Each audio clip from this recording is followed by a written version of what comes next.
इतने कम समय में वीर को इतने रुपयों का इंतजाम करते देख उसके रिश्तेदार भी हैरान थे। पर वीर को इन सब से कोई मतलब नहीं था। उसकी फैमिली सेफ है, उसके लिए इतना ही काफी था। बाकी अब उसके रिश्तेदार क्या सोच रहे हैं क्या नहीं, उससे वीर को क्या फर्क पड़ता था। वीर के चाचा ने उससे इस बारे में बात करने की कोशिश भी की, पर वीर ने उन्हें पूरी तरह से इग्नोर कर दिया। अब जब वो लोग उसकी फैमिली को और परेशान नहीं करेंगे, तब तक वो लोग जिए या मरे उससे मतलब नहीं है। सारी फॉर्मेलिटीज पूरी होने के बाद वीर ने राहत की सांस ली। अब जब सब कुछ ठीक हो आया है तो आगे भी सब ठीक ही होगा। उसकी बहन अब गवर्नमेंट स्कूल नहीं बल्कि बाकियों की तरह प्राइवेट स्कूल में जाएगी और वीर से अच्छी एजुकेशन हासिल करेगी, और उसकी मां को भी बाहर जाकर जॉब करने की जरूरत नहीं पड़ेगी। फाइनली जिंदगी पहले जैसी हो रही है। वीर इन्हीं सब ख्यालों में खोया हुआ अपने कमरे में बैठा था कि अचानक उसे कुछ याद आया। वो मेमोरी चिप जो उसे टाइटन ग्रह पर अंश गुजराल के पास मिली थी। क्या हो सकता है उस चिप में? और सबसे बड़ी बात, वो टाइटन पर क्या कर रही थी? आफ्टर ऑल वो ये कभी नहीं भूल सकता कि जख्मी होने के बावजूद अंश उस पर कितना भारी पड़ गया था। अगर उसके पास भी वीर जैसी ही डेविल सोल होती तो इस समय वीर अपने घर में जिंदा नहीं बैठा होता। पता नहीं क्यों, पर वीर को ऐसा इंट्यूशन हो रहा था कि इस चिप में कुछ ऐसा है जो उसके लिए बहुत फायदेमंद साबित हो सकता है। यही सोचकर वीर ने तुरंत ही अपने लैपटॉप पर वो चिप इंसर्ट किया और कुछ देर में उस चिप के कंटेंट्स वीर के सामने आ गए। Hyper gene arts. ये हाइपर जीन आर्ट्स का ट्यूटोरियल है। वीर को अपनी आंखों पर विश्वास नहीं हुआ था। कहीं ना कहीं उसे हंसी भी आ गई थी। उसे लगा था कि शायद इस चिप में कोई कॉन्फिडेंशियल इंफॉर्मेशन होगी, पर यहां तो ट्यूटोरियल है। पर यह भी बुरा नहीं है, कम से कम उसे बिना पैसे खर्च किए हाइपर जीन आर्ट सीखने को मिल जाएगी। यही सोचकर वीर ने उस ट्यूटोरियल को देखना शुरू कर दिया।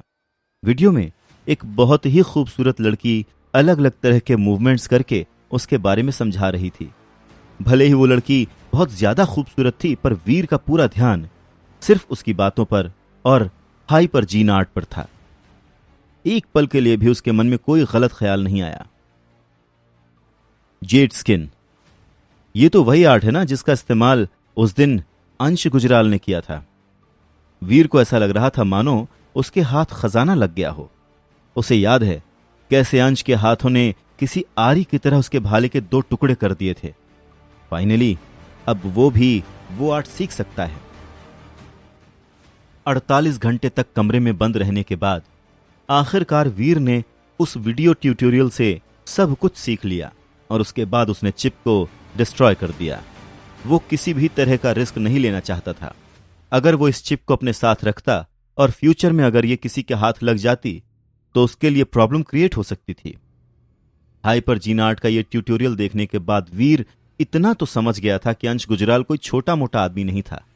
उसके पीछे कोई बहुत ही बड़ी इन्फ्लुएंशियल ताकत का हाथ है, और एक बार अगर उस आदमी को अंश की मौत का पता चल जाएगा तो क्या पता वो इस चिप के जरिए वीर तक पहुंच जाए। इसलिए उस चिप का डिस्ट्रॉय होना ही सही था।